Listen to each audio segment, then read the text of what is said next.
This clearly shows what he is. నాకెందుకో ప్రతాప్ని హత్య చేసింది సూర్య కాదేమో అనిపిస్తోందమ్మా. నో సార్, నాకు తెలుసు తనకి నాకు మధ్య ఆకాశం ఉండకూడదనే సూర్య ఈ దారుణానికి ఒడిగట్టాడు.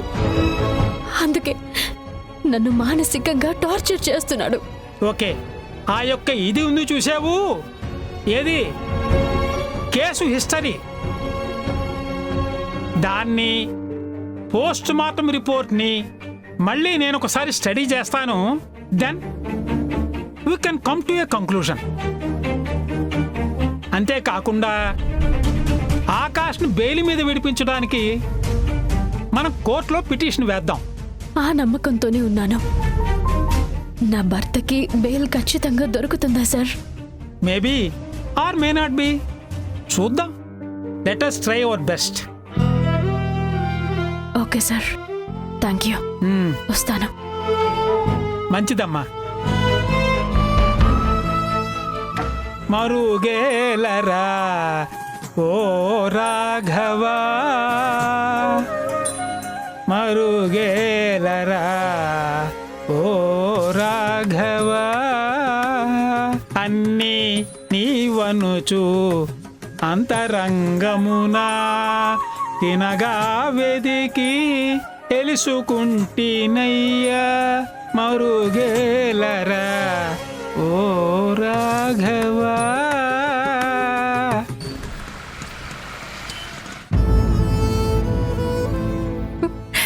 ఇంకెన్నాళ్ళు నా కన్నీళ్ళు చూస్తూ ఉంటావు. నేనేం పాపం చేశానని ఇంతగా ఏడిపిస్తున్నావు? రోజు నేను చేసే పూజలు నీకు తృప్తి కలిగించటం లేదా? భక్తి శ్రద్ధలతో చదివే స్తోత్రాలు నీకు సరిపోవడం లేదా? ఎందుకు నాకే అడుగడుక్కి అన్ని పరీక్షలు పెడుతున్నావు? ఆయన కట్టిన తాళి తోడుగా నీ ముందు వెలుగుతున్నా ఈ దీపం సాక్షిగా చెప్తున్నాను, నా భర్తని ఈ కేసు నుండి బయటికి తీసుకురాకపోతే.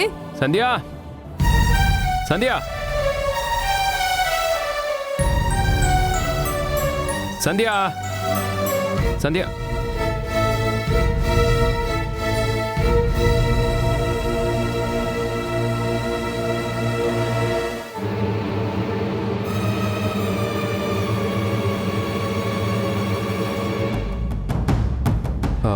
సారీ సంధ్య, డిస్టర్బ్ చేశానా?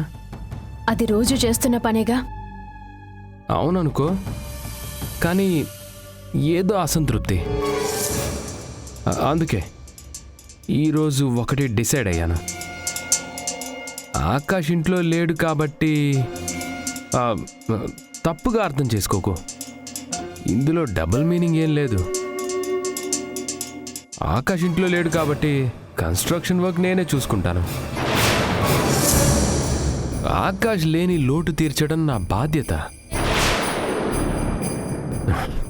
అలా కోపంగా చూడకు సంధ్య, నేను జస్ట్ వర్క్ గురించే మాట్లాడుతున్నాను. అవును, లాయర్ని కలిసావా? ఏమన్నారు? బెయిల్ కోసం ట్రై చేస్తామన్నారు. కొన ఊపిరితో పేషెంట్ గురించి డాక్టర్ని అడిగితే బ్రతకడం కష్టం అని చెప్పలేక వాళ్ళు కూడా ఇలానే ట్రై చేస్తా ఉంటారు. కానీ నిజమేంటో మనకి తెలిసి కూడా ప్రయాసపడతాం. ఆ ఆరాటం పోరాటం భలే గమ్మత్తుగా ఉంటాయి.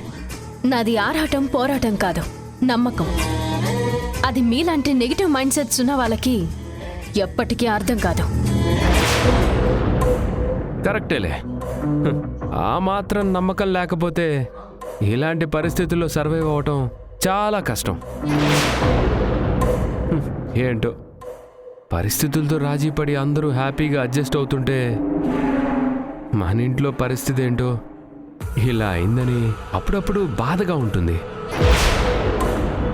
కానీ ఏం చేస్తాం, లైఫ్ ఈజ్ లైక్ దాట్. ఏది మనం అనుకున్నట్టు జరగదు. నేను సైడ్కి వెళ్ళొస్తాను. ఏదైనా అవసరం ఉంటే ఫోన్ చేయి, క్షణాల్లో వచ్చేస్తాను. ప్రాణం పోతున్నా సరే ఫోన్ చేయను. ఓ వెళ్ళండి.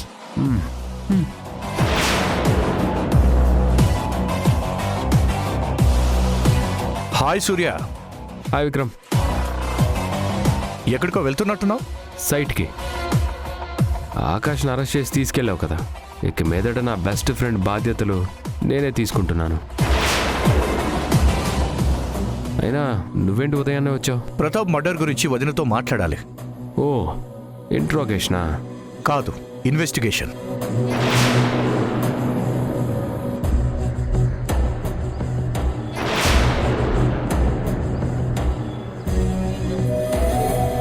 వదిన, ప్రతాప్ పోస్ట్ మార్టం రిపోర్ట్ వచ్చింది. అతన్ని చాలాసార్లు ఘోరంగా కత్తితో పొడిచి చంపారు. చనిపోవడానికి ముందు ప్రతాప్ మందు తాగి ఉన్నాడు. మర్డర్ చేసిన వ్యక్తితో కలిసి తాగాడా లేక ఒంటరిగా తాగాడన్న విషయం ఇంకా తెలుసుకోవాల్సి ఉంది. సిటీలో లేట్ నైట్ వరకు ఏ బారు ఉండదు కదా, నువ్వెక్కడ తాగావు? ఏంటి, నువ్వు కూడా ఎవరినైనా ఫ్రెండ్ని కలిసావా?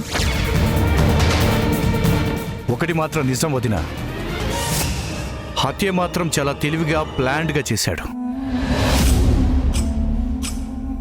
ఆ వ్యక్తి ఎవరో కానీ ప్రతాప్కి బాగా కావాల్సిన వ్యక్తి అనిపిస్తోంది. నీకెవరి మీద అనుమానం ఉందా?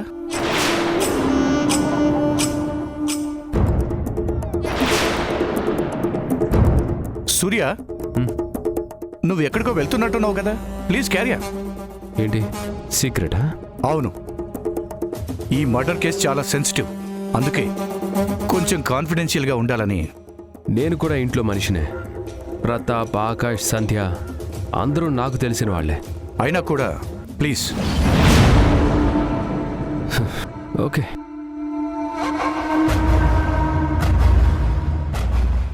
ఇప్పుడు చెప్పు వదిన, ఎవరి మీద నీ అనుమానం? చెప్పు వదిన, ఎవడైనా సరే పోలీస్ ట్రీట్మెంట్ ఇప్పించి అసలు నిజాన్ని వాడి నోటితోనే కక్కిస్తాను. దిట్టకవి గారితో చెప్పింది విక్రమ్కి కూడా చెప్తే సూర్యని హంతకుడన్న విషయం తెలుస్తుంది కదా. అది ఎవరంటే ఎవరు వదిన? ఒకవేళ అది సూర్య కాకపోతే నేను అనుమానపడ్డ విషయం ఆకాష్కి తెలిస్తే వద్దు, అప్పుడే చెప్పకూడదు. చెప్పు వదిన, ఎందుకు ఆగిపోయావు? అంటే ఆ వ్యక్తి గురించి అప్పుడే ఖచ్చితంగా చెప్పలేను. ఏ వదిన, ఎందుకు? నాకు పూర్తి క్లారిటీ రావాలి విక్రమ్, అప్పుడే చెప్పగలను. ఇది సెన్సిటివ్ కేస్ అని నువ్వే అన్నావు కదా, అందుకే తొందరపడకూడదని. సరే వదిన, నువ్వు చెప్పే ఇన్ఫర్మేషన్ కోసం నేను వెయిట్ చేస్తూ ఉంటాను. నీకు క్లారిటీ రావడంలో ఏదైనా హెల్ప్ కావాలంటే కూడా నాకు ధైర్యంగా చెప్పు. వస్తాను వదిన.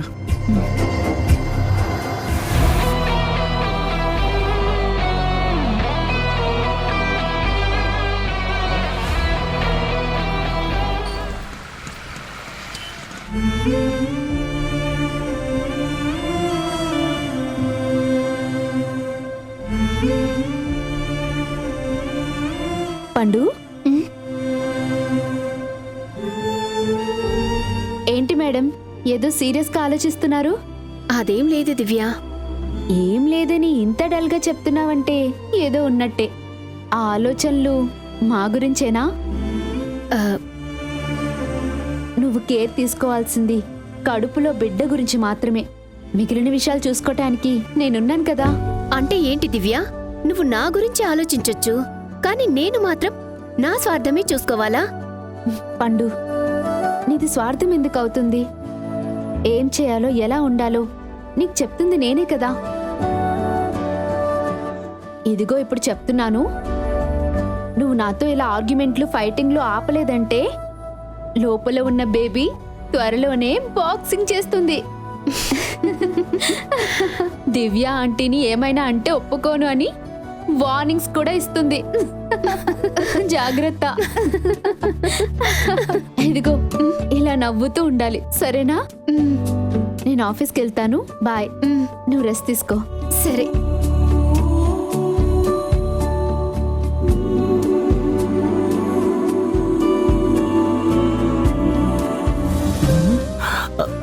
పండు, మ్మ్. నిన్న తెచ్చిన ఫ్రూట్స్ ఫ్రిడ్జ్ లో ఉన్నాయి. కావాలంటే జ్యూస్ చేసుకొని తాగు. మీకోసం తెమ్మంటే నన్ను వాడుకోమంటావా?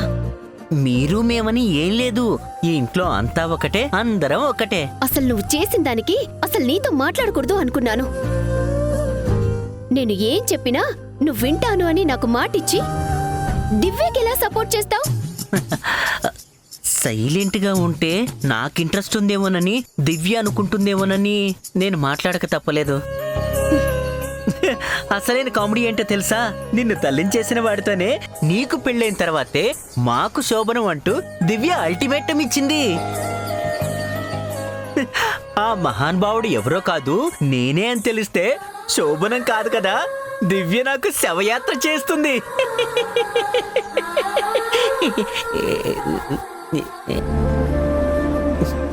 కానీ ఒక్కటి మాత్రం నిజం పండు, నేను దివ్యని ప్రేమించినంత కాలం తను నన్ను అర్థం చేసుకోలేదు. దివ్య అర్థం చేసుకున్న తర్వాత దగ్గరయ్యే అదృష్టం నాకు లేదు. ఈ జన్మకి నా బతికింతేనేమో. బాయ్.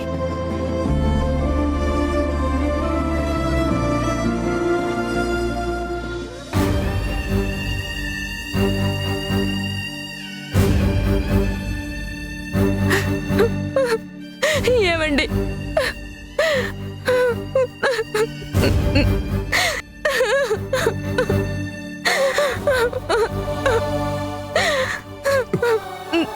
అక్క ప్లీజ్, బావ పోయిన దగ్గర నుండి నువ్వు ఏడుస్తూనే ఉన్నావు.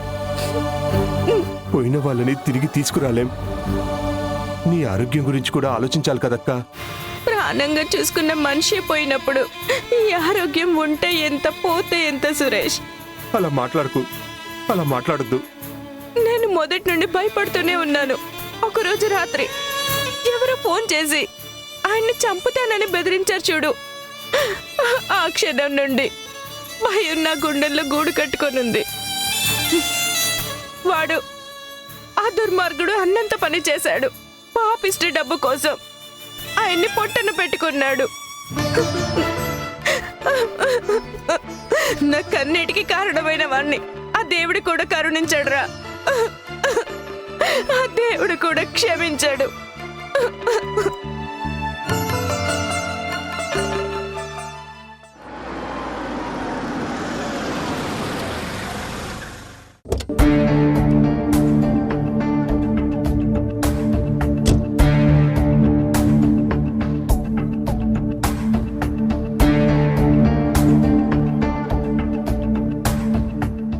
సారీ మేడం, ప్రతాప్ గారి మరణంతో మీరు బాధలో ఉంటారని తెలుసు. కానీ ఒక పోలీస్ ఇన్స్పెక్టర్గా ఎంక్వైరీ చేయడానికి వచ్చాను. ఇంకా ఎంక్వైరీ ఏంటి ఎస్ఐ గారు? పుట్టెడు దుఃఖంతో మా అక్క బాధపడుతుంటే ఏమడుగుతారు, ఏం తెలుసుకుంటారు? ఇది మా డ్యూటీ, తప్పదు. కూర్చోండి.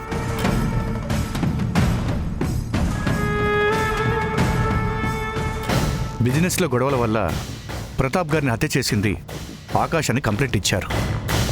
ఆకాష్ కాకుండా ఇంకెవరి మీదైనా మీకు అనుమానం ఉందా? వేరే ఎవరి మీద ఎలాంటి అనుమానము లేదు. కేవలం ఆ దుర్మార్గుడే నా భర్తని పొట్టన పెట్టుకున్నాడు.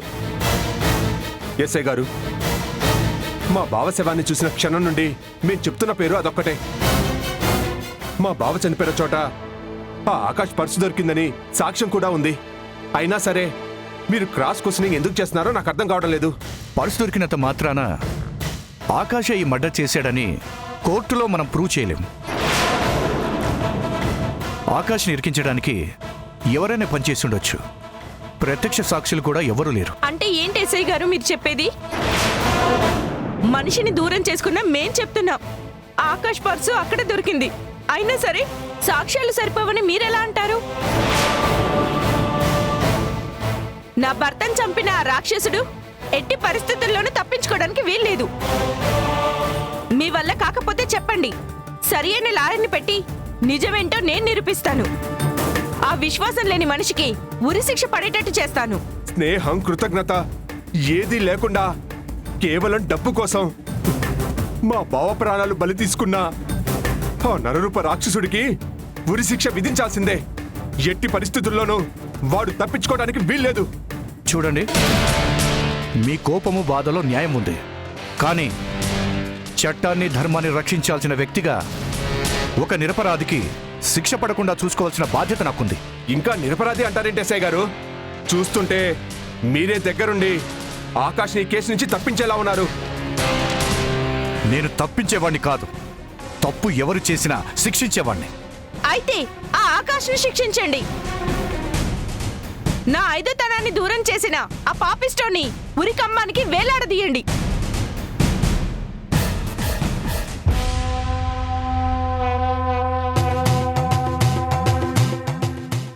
లక్ష్మి, పిల్లలు ఎలా ఉన్నారంటావు? మనం తీర్థయాత్రలకు వచ్చినప్పటి నుండి ఫోన్ కూడా చేయలేదు. అవునండి, నేను కూడా అదే అనుకుంటున్నాను. సూర్య ఆకాష్ ఇంట్లోనే ఉంటున్నాడు. అక్కడ పరిస్థితులు ఎలా ఉన్నాయో తెలుసుకుందాం. ఒకసారి ఫోన్ చేయండి, మాట్లాడదాం.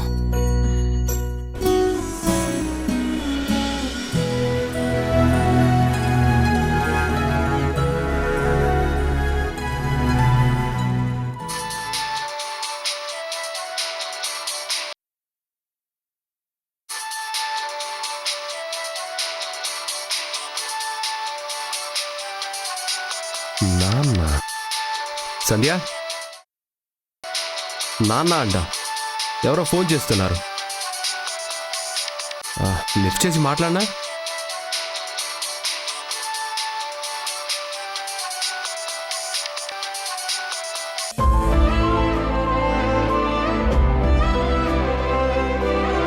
నాన్న అంటే మా నాన్న నెంబరా? అయితే లిఫ్ట్ చేసి మాట్లాడు.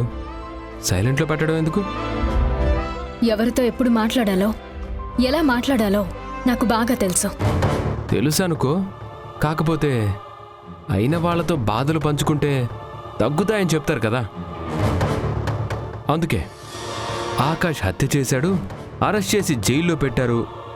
నాకు తోడుగా మొదటి భర్త ఉన్నాడని చెప్పు.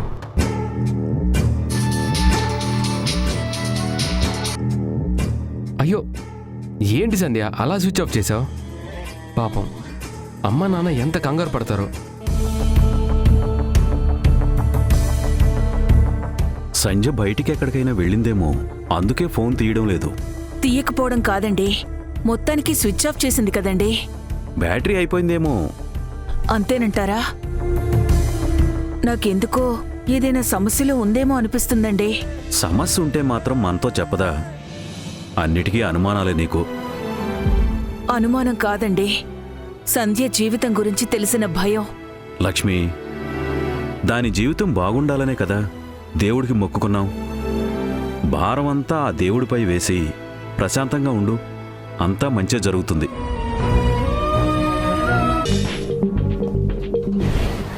సంధ్య, నా నంబర్ నుంచి నాన్నకి ఫోన్ చేయనా? మాట్లాడతావా? నేను తర్వాత మాట్లాడతాను. పాపం అన్నిసార్లు ఫోన్ చేశారు, వాళ్ళని వెయిట్ చేయించడం చాలా తప్పు. ఫోన్ చేసి జరిగింది చెప్పడానికి ప్రాబ్లం ఏంటి? ఓహో, అర్థమైంది. నీ కష్టాల గురించి తెలిస్తే వాళ్ళు కన్నీళ్లు పెట్టుకుంటారు. అది నీకు ఇష్టం లేదు. ఇంత బాధ్యతగా జాగ్రత్త తీసుకుంటావు కాబట్టే మా అమ్మ నాన్నకి నువ్వంటే అంత పిచ్చి. ఒకవేళ నాకు ఫోన్ చేస్తే నేను కూడా సైలెంట్గా ఉండనా, లేక నిజం చెప్పేనా? ఆకాష్ గుణవంతుడు కాదు, హంతకుడు. అరెస్ట్ అయ్యి స్టేషన్లో ఉన్నాడు. అతన్ని విడిపించడానికి సంధ్య ఒంటరిగా చాలా కష్టపడుతుందని చెప్తే వాళ్ళు ఏమనుకుంటారో తెలుసా? అయ్యో, అనవసరంగా మా కోడల్ని వాడికిచ్చి పెళ్లి చేశాం, ఇంట్లోనే ఉండనిస్తే సూర్యతో సుఖంగా బ్రతికేది అని పశ్చాత్తాపడతారు. కానీ ఈ మాటలు నేను చెప్పడం కన్నా నువ్వు చెప్తేనే వాళ్ళు ఈజీగా నమ్ముతారు.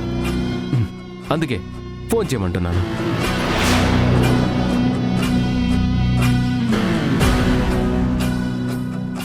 అసలు మీ సమస్య ఏంటి? ప్రశాంతంగా ఇంట్లో ఉండాల్సిన వాళ్ళని తీర్థయాత్రలకి వెళ్ళేలా చేశారు. ఇక్కడ నన్ను పెడుతున్న టార్చర్ సరిపోనట్టు వాళ్ళను కూడా బాధ పెడతారా? ఒక కొడుకుగా తల్లిదండ్రుల గురించి ఆలోచించే పద్ధతి ఇదేనా? నేను వరుసకే కొడుకుని, కానీ నువ్వు నన్ను మించిన కోడలివి, వాళ్ళ దృష్టిలో కూతురువి. మీరేం అనుకున్నా పర్లేదు, వాళ్ళంటే నాకు మర్యాద గౌరవం మీకన్నా ఎక్కువగానే ఉంది. ఆకాష్ హంతకుడు కాదు, అతనే పాపం చేయలేదు. ఆ విషయం మీకే కాదు, ఈ ప్రపంచానికి తెలిసేటట్టు నేను నిరూపిస్తాను. ఆ రోజు అమ్మా నాన్నకి ఫోన్ చేసి జరిగింది మొత్తం సంతోషంగా చెప్తాను. ఆశకు కూడా హద్దుండాలి సంధ్య. కానీ నమ్మకానికి అవసరం లేదు. మీ మాటల గురించి, మీ నిజ స్వరూపం గురించి వాళ్ళకి చెప్పడం నాకు క్షణాల్లో పని. కానీ ఎందుకు చెప్పడం లేదో తెలుసా? మీలో మార్పు వచ్చిందని వాళ్ళు నమ్ముతున్నారు కాబట్టి. నా జీవితంలో ఏ కష్టాలు ఉండవని నమ్మకం పెంచుకున్నారు కాబట్టి. ఒకవేళ తెగించి నేను నిజం చెబితే మీతో కొడుకు అన్న బంధం తెంచుకోవడానికి వాళ్ళకి క్షణం పట్టదు. అలాంటి పరిస్థితి రాకూడదు, వాళ్ళు బాధపడకూడదు అని ఆలోచించి నేను ఆగిపోతున్నాను. దాన్ని అడ్వాంటేజ్గా తీసుకుని మీ ఇష్టం వచ్చినట్టు మీరు మాట్లాడితే ఊరుకునేదే లేదు.